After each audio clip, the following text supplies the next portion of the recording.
Tinokukwazisai muri yeZimbabwe kusangana kwatiri kuita nhasi rimwe zuva sekuvimbisa kwatakaita kuti nhau yekumvurwi tichaifambira tigonzwisa kuti zvakamira sei. Nhauka yaitaurwa iya yatakambokupai ari mifananidzo chinzi pane mwana audzwa kuti iwewe uri kuda nemwana wangu, naizvozvo ndinokuuraya, ndinozikanwa munzvimbo ino yese yemvurwi. Ndo nhau yatati tifambire zuva ranhasi.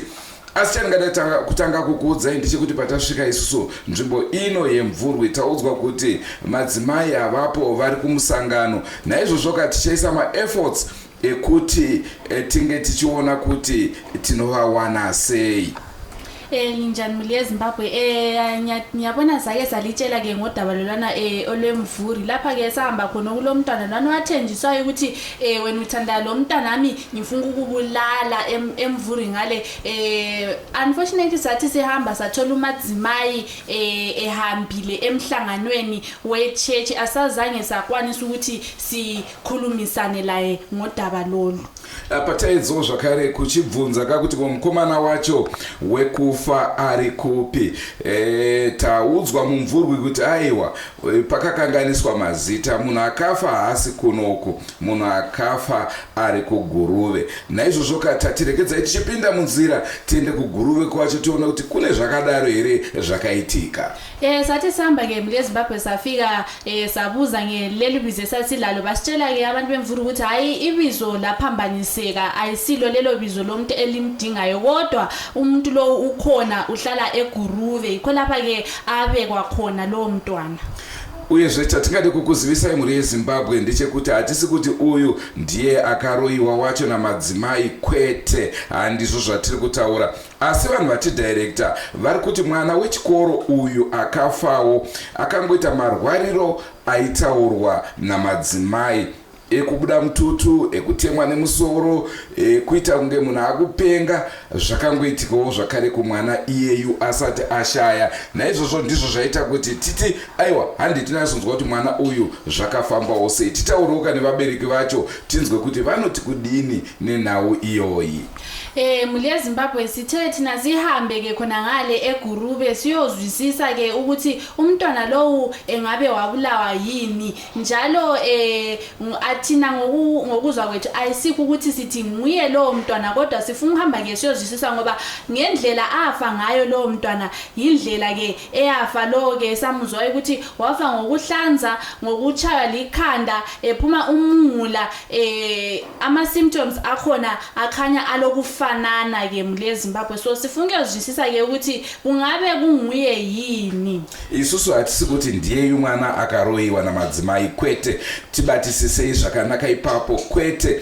Asi kuti veruzhinji ndo vatiti endai uku munonzwa, nekuti firo yacho yakafanana neyaitaurwa namadzimai. Naizvozvo tiri kuisa disclaimer kuti kwete, hatisi kuti mwana uyu akaurawa namadzimai, asi taona zvakakodzera zvakare kuti tikupei nhau yemwana iyeyu akashayikawo zvisina tsarukano. Thina ke muli yeZimbabwe sithi hachi ayisikho ukuthi sithi nguye umadzimai owabulala lo mntwana, ayisila kucabangela okunjalo, kodwa ke sifuna ukuhamba ke ukuyozwisisa ukuthi kungabe kuyikho yini. Rangu zita ndinonzi Andrew Neshamba Nomsankomo. Ngatisanganei muchirongwa chino muchinzwa kuti zvakamira sei, asi senguva dzese don't forget to subscribe to Drumas Media. Drumas Media, taking you to another level.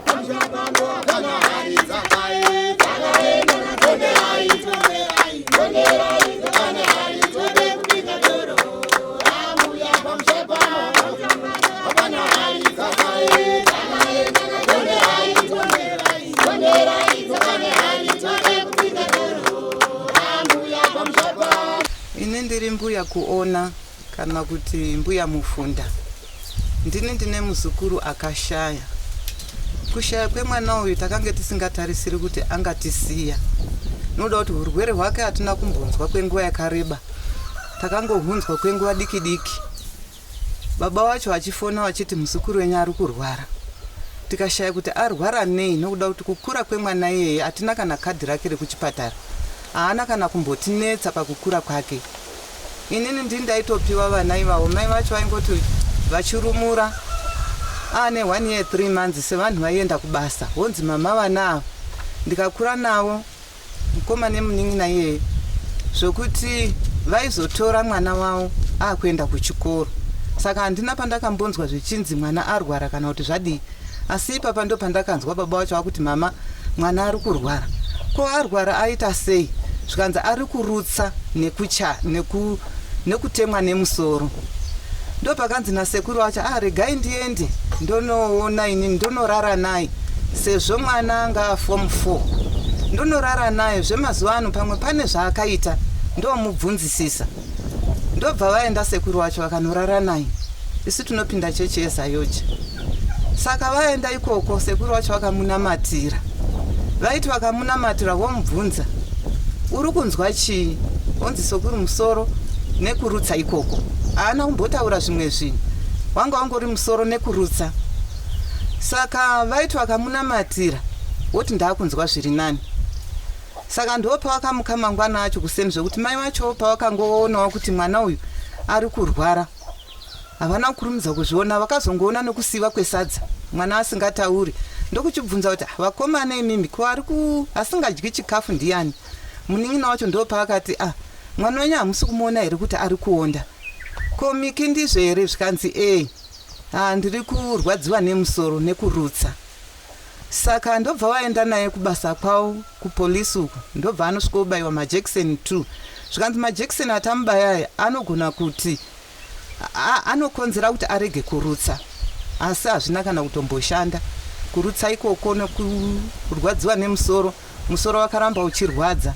Saka aita akanamatirwa oti ndakunzwa zviri nani. Akagaragara honzi musoro uri kurwadza. Saka pakadzoka sekuru wacho akatodzoka achitoti nemasvikira ndakazviita nemabvira ndazviita nani nokuda kuti chiso chatodzokedzana nawo zvachaya chiri hazvisirizvo. Ndobva tagara. Ndobva mai vacho vazoti ndobva vaenda naye kuchipatara.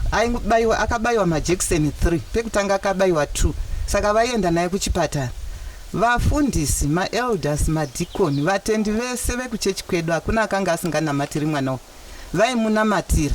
Akanamatirwa onzi ndakunzwa zviri nani. Saka ndo pavakazoti uri muswe chingani akashaya muswe takamuviga muswe china. Kureva kuti chitatu takaswera tichimuchema. Musi wechipiri zvikanzi vakatifonera kuseniseni zvikanzi mama taakuenda nemwana kwadhokta nokuti akanzi ngauye musi wechipiriyo. Ndobva waenda naye. Zvikanzi mwana uyu chiri kumurwadza maziso ndo ari kukonzera kuti arutse nekurwadziwa nemusoro. Saka motoenda naye kwadhokta kubhindura. Asi munoenda uri musi wechitatu nokuda kuti dhokta uyu anowanikwa chitatu. Zvokuti akaonekwa nadhokta anogona kupiwa maglasi. Saka zvadaro musi wechipiri wacho ndobva vatifonera zvikanzi tatobva nemuzukuru wenyu kwadhokta anzi anofanira kuenda kubhindura. Tikati saka ari sei? Zvikanzi ari nani atomborara. Ndobva taswera kuma4 mai vacho ndobva vandifonera vachichema.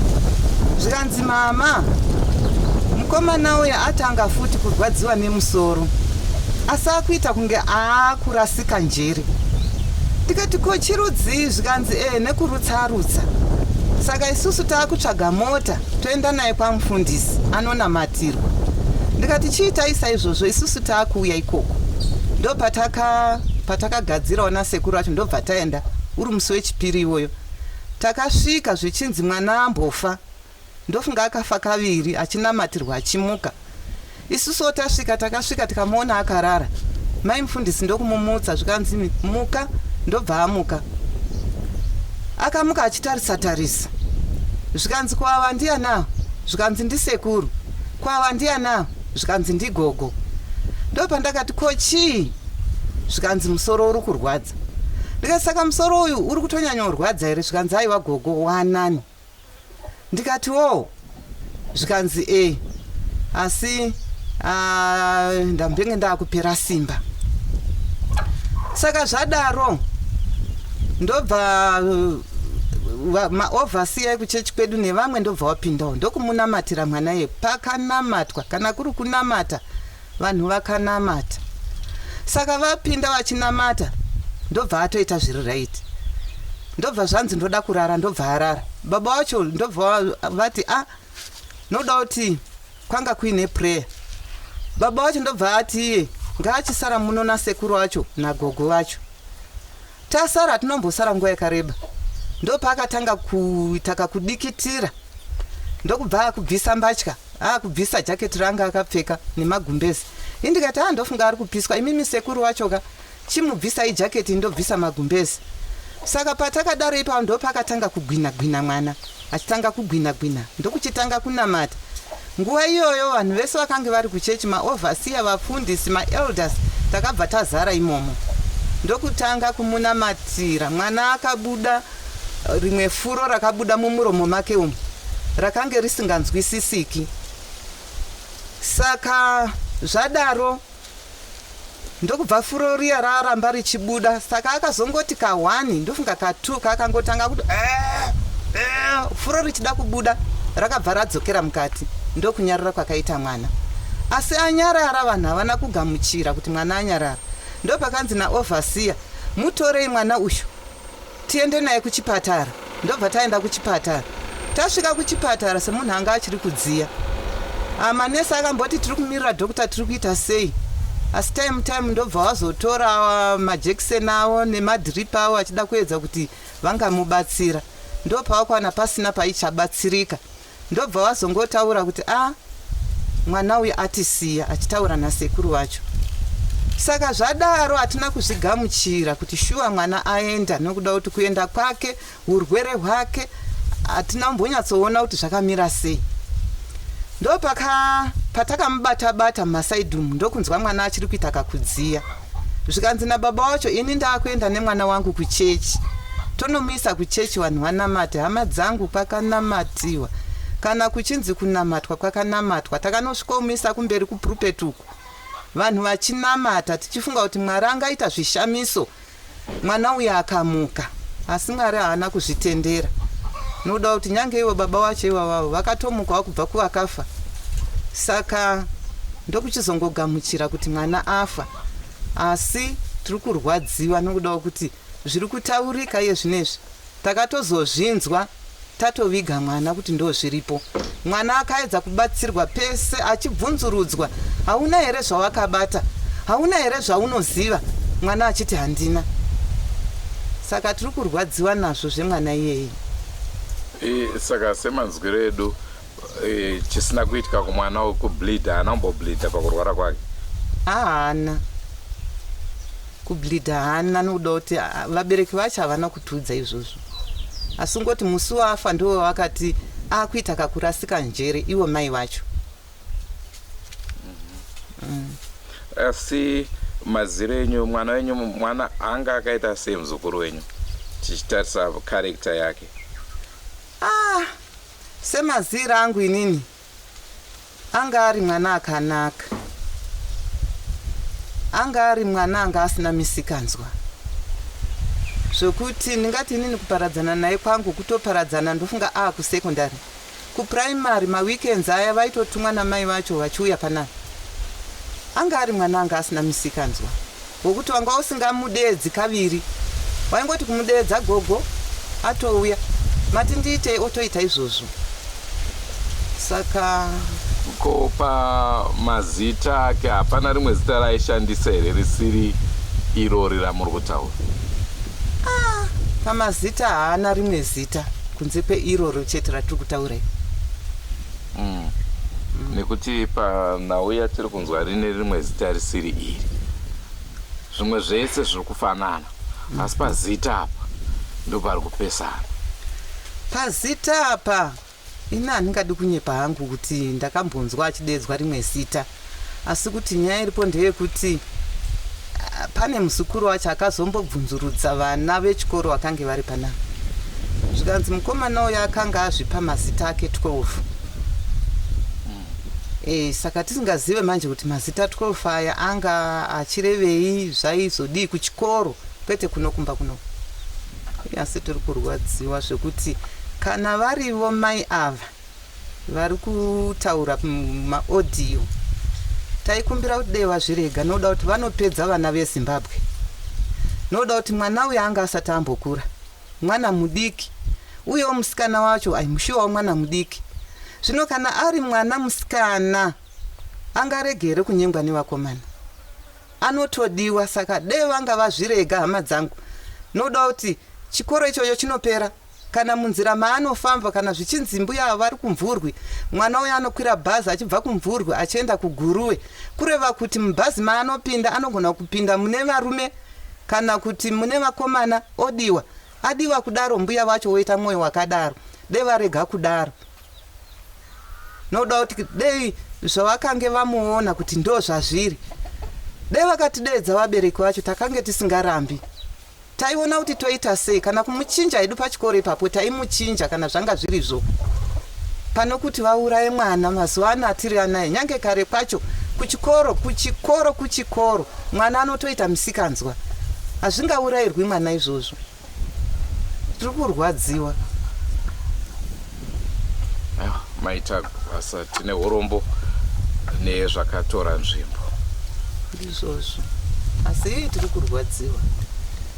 Dei vanga vakatudza havo, kana vaida zvavaida taiedza nepataigona. Nyika yeZimbabwe yaitibatsira kuti tiwane mari iyoyo kuwaripa mai ivava, pane kuti rwadzisa marwadzisiro avakaita.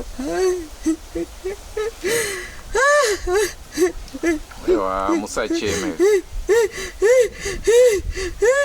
Ndiri kurwadziwa nemuzukuru wangu. Nevakataura havo kana danga taiomesa remombe, kana vaida musha wese uno taivapa. Muzukuru wangu ari mupenyu.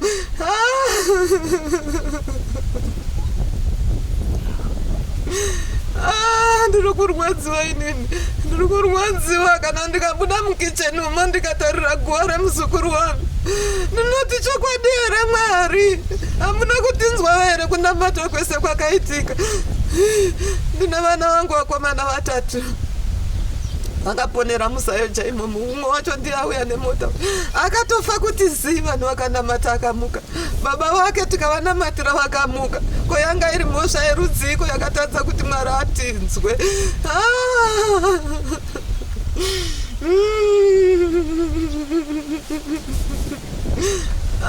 Neurombo, musacheme.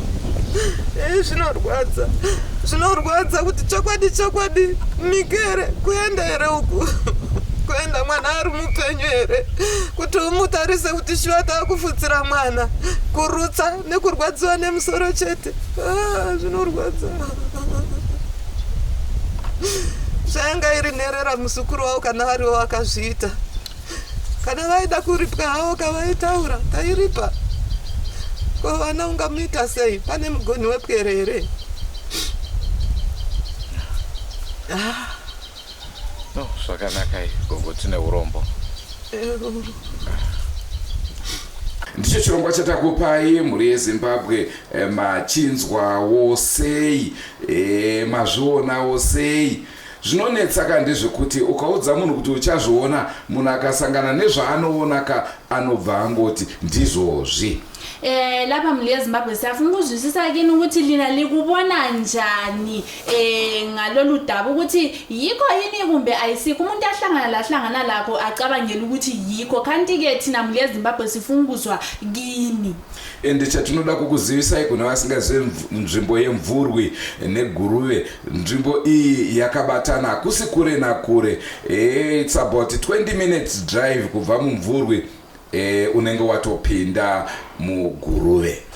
mule Zimbabwe ke ukusuka from eMvuri usiya eGurube asondawo ekhatshana la khatshana, it's almost about 20 minutes ukuthi usuke eMvuri usiya eGurube asondawo ekhatshana la khatshana. Ndofunga izvozvo ndichikonzero chaita kuti vanhu vange vachilinka kuti kuda pamwe ndiye mwana irewa namadzimai. Kutsho ke ukuthi abantu yikho ke becabangele ukuthi hayi umntwana lo nguye ke owathakathwa ke ngomadzimai ukuze abe enguye ophansi namhlanje. Ngatisangane mune zvimwe zvirongwa Andrew Neshamba noMsankomo.